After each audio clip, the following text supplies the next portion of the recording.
আম্মা জান খাদিজাতুল কুবরা রাদিয়াল্লাহু তাআলা আনহা যায়েদকে কিনে নিয়ে গেলেন।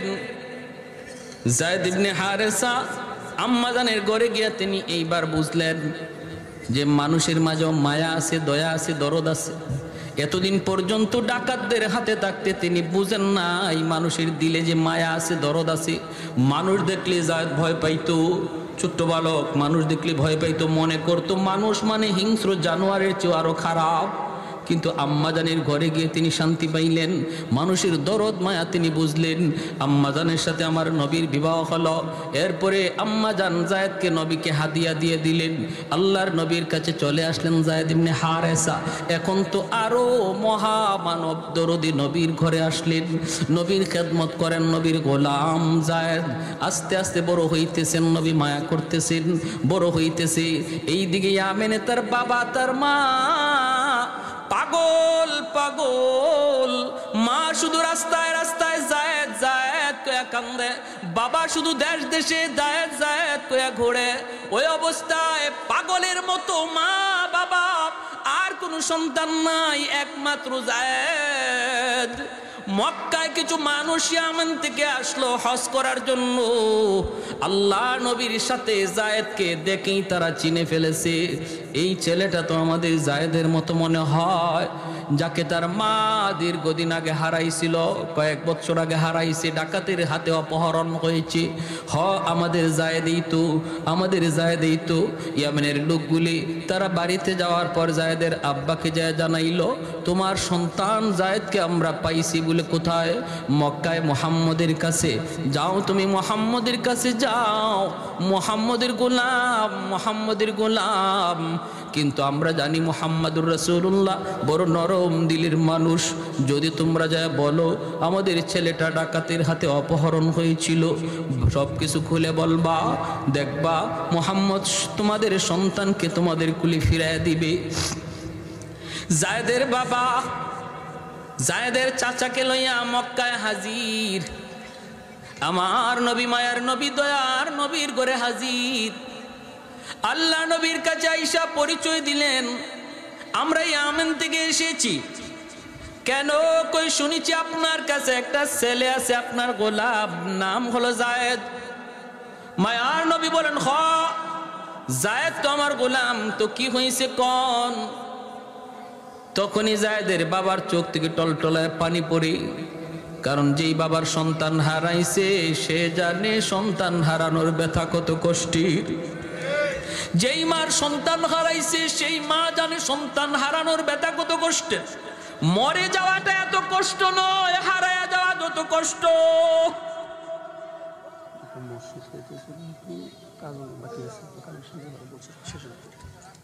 মরে যাওয়াটা এত কষ্টের নয়, হারায়া যাওয়া যত কষ্টের। কারণ সর্বদা সর্বক্ষণ মার অন্তরে শুধু জ্বালা, হায় রে আমার ছেলেটা, আমার মেয়েটা কোন কোথায় আছে, কোন জায়গায় আছে, কোন অবস্থা আছে, কি করতেছে। ভাইরা বন্ধুরা, যায়েদের আব্বা যখন হাও মাও করে কান্দা দিছে আর বলতেছে, নবী গো যায়েদ আমার সন্তান, একমাত্র সন্তান হারাইছি, ডাকাতের হাতে অপহরণ হয়েছিল। এরপরে মা পাগল, আমি বাবা পাগল, এখন শুধু রাস্তায় রাস্তায় ঘুরি। খবর পাইলাম আপনার কাছে, চলে আসলাম। এই যে অনেকগুলি হাদিয়া আনছি, অনেকগুলা স্বর্ণ মুদ্রা নিয়ে আসছি, আমার সন্তানটারে ফিরাইয়া দেন, মার কোলে সন্তানটারে ফিরাইয়া দিন, লাগে আপনি পয়সা নেন। আল্লাহর নবী তখন বলতেছেন, একটু থামুন, পয়সা লাগবে না, পয়সা লাগবে না। নবী বলেন, আমি নবী এতিম, আমি নবী বাবা পাই নাই, বাবার আদর কেমন আমি নবী তা জানি না, আব্বু ডাকে কত মজা আমি নবী জানি না।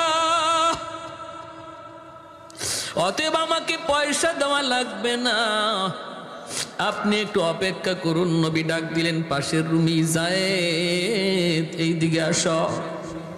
যায়েদ ইবনে হারেসা তিনি আসলেন।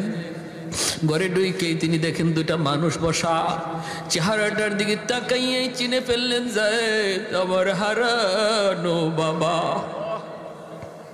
বাবাও চিনে ফেলেছে হারানো সন্তান যায়েদ।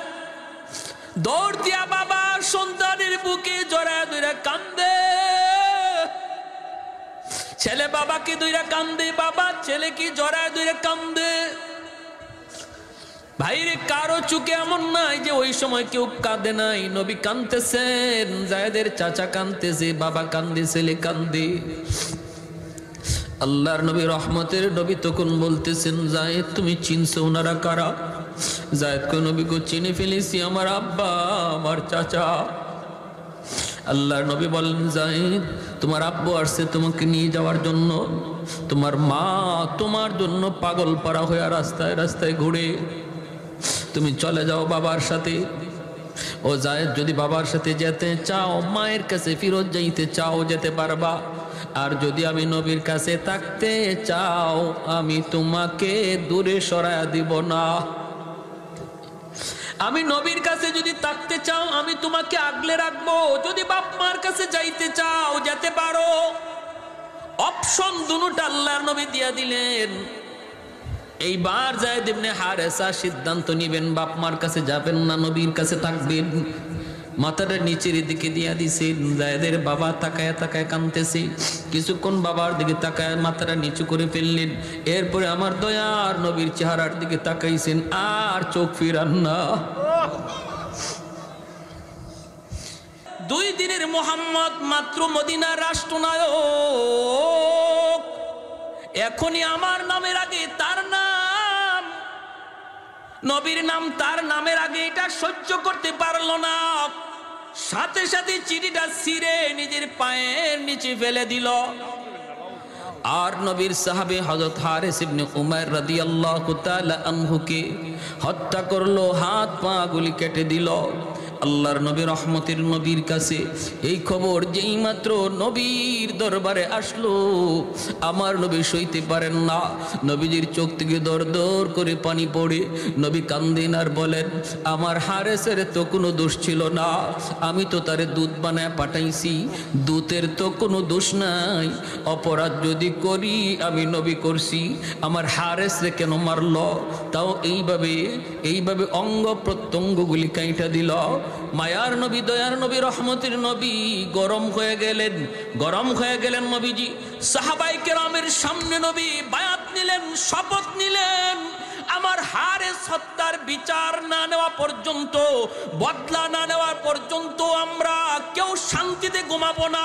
কারা কারা প্রস্তুত? সব সাহাবী নবীর হাতে হাত রেখে শপথ নিলেন। জুড়ে বলি আল্লাহু আকবার। তাহলে কি বোঝা যায়? ইসলামে খালি নরম না গরমও আছে? আমার নবী গরম হয়ে গেলেন। আল্লাহ বলেন, ইসলাম হলো নরমের জায়গায় নরম, গরমের জায়গায় গরম। ইসলামে শুধু নরম নাই, ইসলামে শুধু গরমও নাই, ইসলামে নরমের জায়গায় নরম, গরমের জায়গায় গরম থাকতে কয়। মুহাম্মাদুর রাসূলুল্লাহ ওয়াল্লাযীনা মাহু আশিদ্দাউ আলাল কুফফার রুহামাউ বাইনাহুম। আশিদ্দাউ আলাল কুফফার বইলা আল্লাহ গরম হওয়ার কথা বলছেন, রুহামাউ বাইনাহুম দ্বারা নরম হওয়ার কথা বলছেন। আল্লাহ বলেন তাদের আখলাক হলো, আমার নবীর সাহাবীদের আখলাক হলো, ওরা নিজেরা বড় নরম, নিজেরা বড় নরম, নিজেরা কোনো মারামারি নয়, কাটাকাটি নয়। মুসলমানে ভাই কোনো দ্বন্দ্ব নয়। এক ভাই ভুল বুঝে আরেক ভাই ভুল শুধরায় দিবে, কিন্তু বিতর্ক নয়, ঝগড়া নয়, গালাগালি নয়, মারামারি নয়। মুসলমানের সম্পর্ক হলো ইমানের সম্পর্ক, ইমানের সম্পর্ক হলো রক্তের সম্পর্কের চেয়ে আরো গভীর, ঠিক কিনা?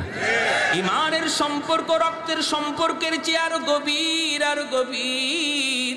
এজন্যই তো আবু বকর সিদ্দিক সন্তানকে বলেছিলেন বদরের যুদ্ধে, আবু বকর সিদ্দিক রাদিয়াল্লাহু তাআলা আনহু আমার নবীর পক্ষে, আর আবু বকর সিদ্দিক রাদিয়াল্লাহু তাআলা আনহুর সন্তান আবু জাহেলের পক্ষে। বাপ বেটা দুইজন দুই দিকে যুদ্ধ করতে নামছেন। পরবর্তীতে এই সন্তান মুসলমান হয়েছেন। মুসলমান হওয়ার পরে বলতেছেন, আব্বা বদরের ময়দানে আপনি 3 বার আমার তলোয়ারের নিচে পড়ছেন, এরপরও আমি তলোয়ার চালাই নাই। আবু বকর সিদ্দিক বলে কসকি তুই কয়বার? বলে 3 বার। কেন তুই চালালি না? কারণ আপনি আমার আব্বা, কেমন করে তলোয়ার চালাই? আবু বকর সিদ্দিক বলে তাহলে শুন বেটা শুন, তোরা যুদ্ধ করস দুনিয়ার কামাইয়ের জন্য, আর আমরা যুদ্ধ করি আল্লাহর সন্তুষ্টির জন্য। আমাদের কাছে আল্লাহর মহব্বত সন্তানের মহব্বতের চেয়ে বেশি। আমি আবু বকর বলতেছি খুদার কসম, 3 বার নয়, যদি 1 বার আমার তলোয়ারের সামনে পড়তি বাবা, আমি 2 টুকরা করে দিতাম। কারণ আমি আমার আল্লাহকে আমার সন্তানের চেয়ে বেশি ভালোবাসি।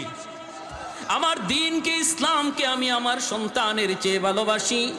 আমি ইসলাম যতদিন মানবে সন্তান ততদিন মানব। ইসলাম মানবে না, সে যদি সন্তান হয় তারে সন্তান মানি না, বাপও হয় বাপ মানি না।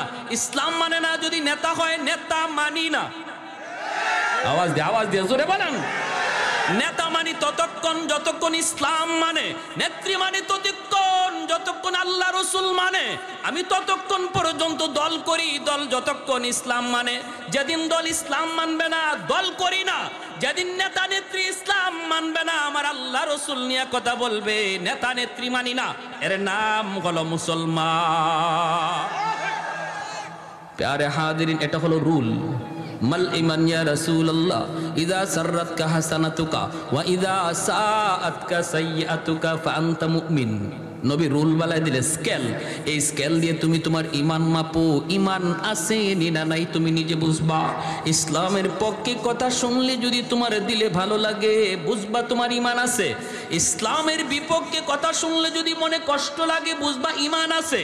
আর ইসলামের বিরুদ্ধে কথা শুনলে যদি তোমার কলিজায় ব্যথা না লাগে, কারণ যে বলছে সে তোমার বাপ, সে তোমার ভাই, সে তোমার বন্ধু, সে তোমার নেতা, সে তোমার নেত্রী, এজন্য তার কথায় তুমি ব্যথা পাইছো না। অথচ কথাটা আমার নবীরে হিট দিয়া কইছে, আমার আল্লাহরে হিট দিয়া কইছে, তারপরও তুমি তোমার অন্তরে ব্যথা লাগলো না। বুঝতে হবে কপালে নামাজ পড়া তুমি দাগ ফালাইতে পারো, কিন্তু আমার নবীর স্কেল বলে তোমার ইমান নাই, ইমান না। মায়ার নবী খেপে গেলেন। নরম নবী, এত নরম দিলের নবী খেপে গেলেন।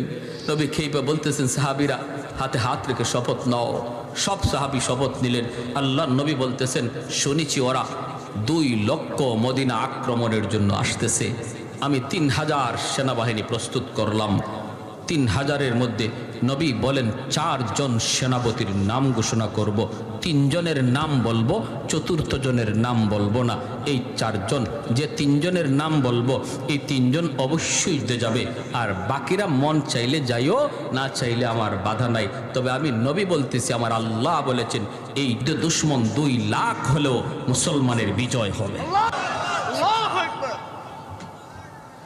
ভাইরা বন্ধুরা, আল্লাহ নবী বলেন আজকের যে প্রথম সেনাপতি হবে আমার কলিজার টুকরা সন্তান, নবীজির সন্তান, পালক পুত্র সন্তান যায়েদ ইবনে হারেসা। আমার নবী দয়ার নবীর পালক পুত্র যায়েদ ইবনে হারেসা। নবীজি এই যুদ্ধে সেনাপতি, প্রথম সেনাপতি বানাইলেন মুতা। ইসলামের ইতিহাসের এক অনেক বড় এক নবী বলেন সাহাবীরা রে, আমি তোমাদের সাথে যেতে পারবো না, আমি মদিনায় থেকে গেলাম। কারণ বিভিন্ন রাষ্ট্রপ্রধানের কাছে চিঠি লিখছি, চিঠি লিখতে হবে, উত্তর আসবে, উত্তর দিতে হবে। আমি তোমাদের সাথে যেতে পারলাম না, তোমরা যাবা, কিন্তু আমি নবী না গেলেও আমার মন দিল তোমাদের সাথে। দেহটা থাকবে মদিনার মসজিদে, দিলটা থাকবে তোমাদের সাথে। আমি মদিনার মসজিদে বসে বসে এদের হালচাল দেখবো। আল্লাহু আকবার। মায়ার নবী, দয়ার নবী বলেন আজকের ঈদের প্রথম সেনাপতি আমার সন্তান যায়েদ ইবনে হারেসা। এই নেতা নেত্রীরা একটু ভালো করে শোনো, যারা রাজনীতি করে ভাই একটু শোনো, শোনো, দেখো নেতার আদর্শ দেখো। নেতা পাঠাইতেছে সবার আগে নিজের ছেলে, আর আমাদের দেশের নেতা ছেলেরে পড়ায় লন্ডনে, আমেরিকায়, আমার পোলারে পাঠায় দে। কি আপনি আমার ফুলা ফান্ডে পাঠায় পিস্তল দিয়া আর রিভলভার দিয়া, আর তার ফুলারে আমেরিকা পড়ায়। আই রে বোকা, আমরা কেমন বুকা হইছি বুঝেন, কেমন ফাইছে আমরা রে বলদ। মায়ার নবী দয়ার নবী বলেন আমার পুত্র সর্বপ্রথম সেনাপতি। আল্লাহু আকবার কর। যায়েদ ইবনে হারেসা নবী প্রথম সেনাপতি ঘোষণা করলেন। আর নবী বলেন আমার ছেলে যায়েদ হলে সেনাপতি হবে জাফর ইবনে আবি তালিব। নবী বলেন জাফর হলে সেনাপতি হবে আব্দুল্লাহ ইবনে রাওয়াহা। নবী বলেন সেনাপতি হবে আব্দুল্লাহ ইবনে রাওয়াহা। তিনজন সেনাপতির নাম বললেন। এরপরে নবী বলেন আব্দুল্লাহ হলে সেনাপতি হবে চতুর্থ একজন। তোমাদের পরামর্শে আমি তার নাম বললাম না, কিন্তু তার হাতেই বিজয় আসবে। আল্লাহু আকবার। সে হবে আল্লাহর তলোয়ার, আল্লাহর তলোয়ার। নবী বলেন সে হবে মালিকের তলোয়ার। নাম উপাধি হলো সাইফুল্লাহ। প্রথম তিনজন সেনাপতির নাম নবী ঘোষণা কইরা প্রথম সেনাপতি যায়েদ ইবনে হারেসা, হলে জাফর ইবনে আবি তালিব, ঈদ হলে আব্দুল্লাহ ইবনে রাওয়াহা, ঈদ হলে একজন। তাহলে তিনজন প্রথম সেনাপতি, তিনজন প্রথম কাতারের সেনাপতির নামের সাথে রহিত শব্দ যোগ কইরা নবী কথার ইঙ্গিত দিয়ে দিলেন এই তিনজন আজকের যুদ্ধ। এমনকি ওই তিনজন তারা নিজেও বুঝে ফেলছেন, নবী আমার পরে যেহেতু আরেকজন সেনাপতির নাম ঘোষণা করেছেন, তাহলে এই তো থেকে আমি জীবিত আইতে পারবো না, এইটা আমি সহায় যাব। আমার পরে নবী আরেকজন সেনাপতির নাম ঘোষণা করেছেন, যার পরে আরেকজন সেনাপতির নাম ঘোষণা করেছেন, তিনি বুঝে গেছেন এই। এরপরে মায়ার নবী দয়ার নবী বলতেছেন যাও পরিবারের কাছ থেকে বিদায় নিয়ে আসো। আমার নবী রহমতের নবী, মায়ার নবীও জানেন আজকের যে তার কলিজার টুকরা সন্তান যায়েদ ইবনে হারেসাকেও নবী চিরদিনের জন্য হারাইবে। যায়েদ ইবনে হারেসা কার কাছ থেকে বিদায় নিবে? কেউ তো নাই মদিনায়, কেউ নাই। যায়েদ ইবনে হারেসার মদিনায় আপন বলতে কেউ নাই, আছেন শুধু আমার মায়ার নবী আর একটা ছেলে, যেই ছেলের নাম হলো উসামা। বয়স হলো মাত্র 13 বৎসর। যায়েদ ইবনে হারেসার বাড়ি তো মক্কা মদিনা নয়, বাড়ি তো হলো ইয়ামিন। অতএব তার আত্মীয় স্বজন মক্কা মদিনায় কেউ ছিল না, বাপ মা কেউ মক্কা মদিনায় না। যায়েদ ইবনে হারেসার বয়স যখন 10 বছর, তখন তিনি ইয়ামেনে মার সাথে নানার বাড়িতে যাইতেছেন। ওই অবস্থায় রাস্তায় ডাকাত দলের হাতে তারা হামলার শিকার হলেন। ডাকাতেরা হামলা করে যা ছিল নিয়ে গেল, আর যায়েদ ইবনে হারেসা ছোট্ট বালকটারও তারা কিডন্যাপ করলো। ওনাকে নিয়ে তারা মক্কার উকাজ নামক বাজারে উঠাইল।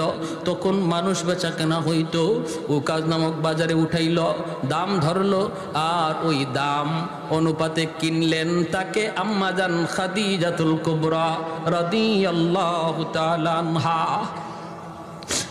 আম্মাজান খাদিজাতুল কুবরা রাদিয়াল্লাহু তাআলা আনহা যায়েদকে কিনে নিয়ে গেলেন। যায়েদ ইবনে হারেসা আম্মাজানের ঘরে গিয়া তিনি এইবার বুঝলেন যে মানুষের মাঝেও মায়া আছে, দয়া আছে, দরদ আছে। এতদিন পর্যন্ত ডাকাতদের হাতে থাকতে তিনি বুঝেন না এই মানুষের দিলে যে মায়া আছে, দরদ আছে। মানুষ দেখলে যায়েদ ভয় পাইতো, ছোট্ট বালক মানুষ দেখলে ভয় পাইতো, মনে করতো মানুষ মানে হিংস্র জানোয়ারের চেয়ে আরো খারাপ।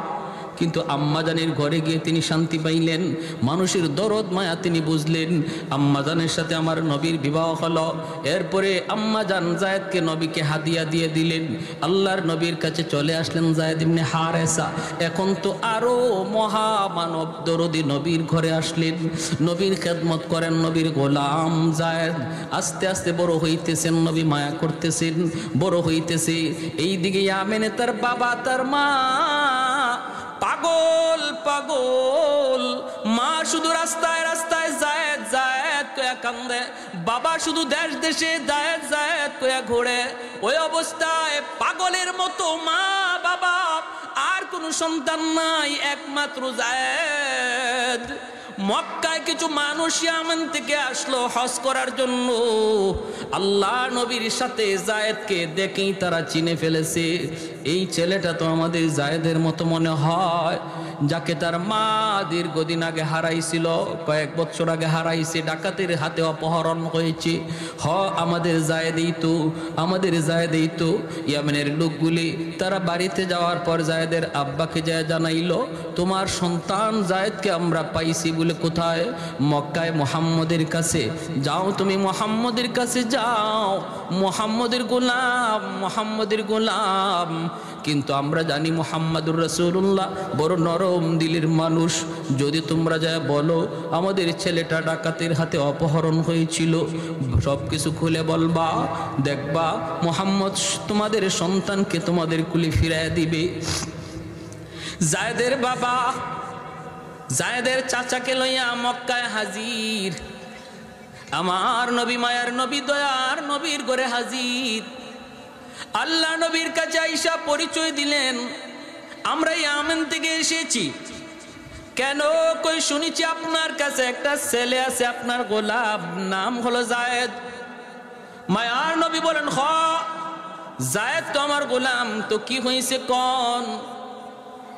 তখনই যায়েদের বাবার চোখ থেকে টলটলায় পানি পড়ে, কারণ যেই বাবার সন্তান হারাইছে সে জানে সন্তান হারানোর ব্যথা কত কষ্টের। যেই মার সন্তান হারাইছে সেই মা জানে সন্তান হারানোর ব্যথা কত কষ্টের। মরে যাওয়াটা এত কষ্ট নয়, হারায়া যাওয়া যত কষ্ট।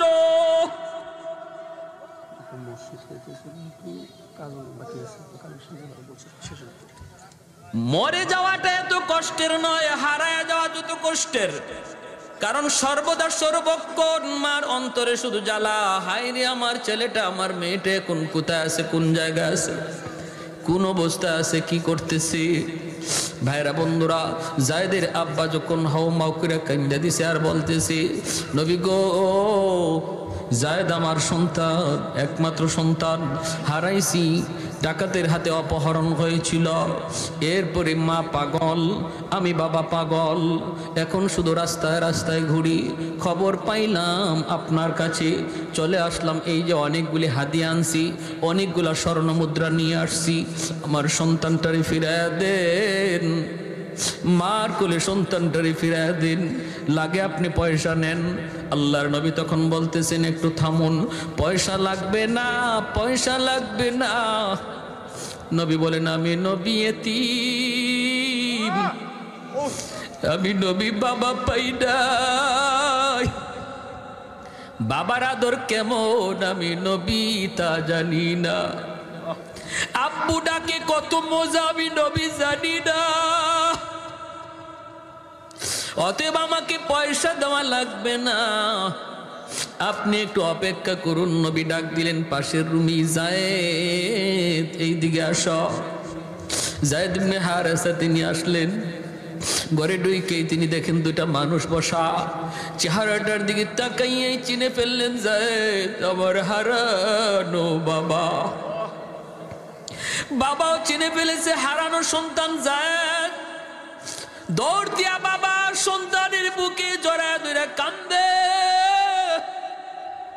ছেলে বাবাকে ধরে কান্দে, বাবা ছেলেকে জড়ায় ধরে কান্দে।